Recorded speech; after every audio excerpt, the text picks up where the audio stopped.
So all in all, this was a pretty shameful day for Washington.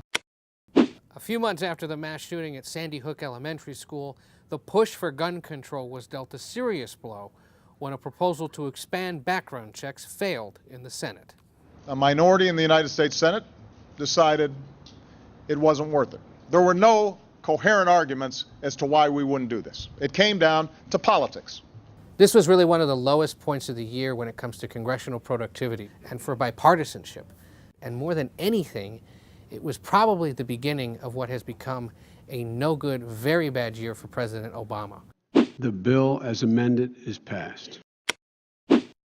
After 6 months of negotiations and debate, another contentious issue, immigration reform, earned a decisive victory. The yeas on this bill are 68, the nays are 32.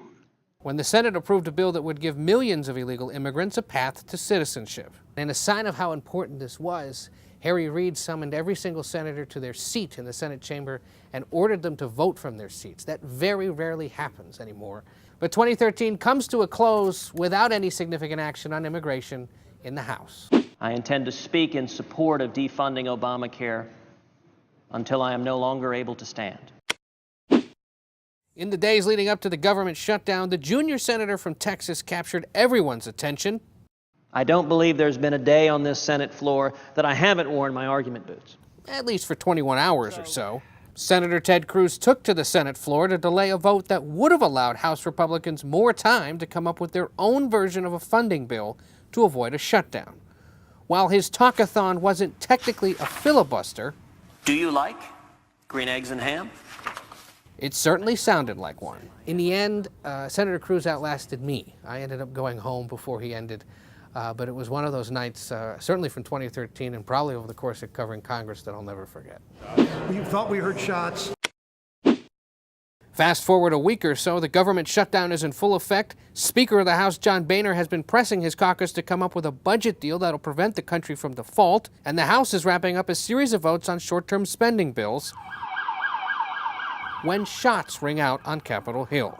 A driver tried to run through the White House security barricade, then led police on a chase that ended near the Capitol before she was shot and killed.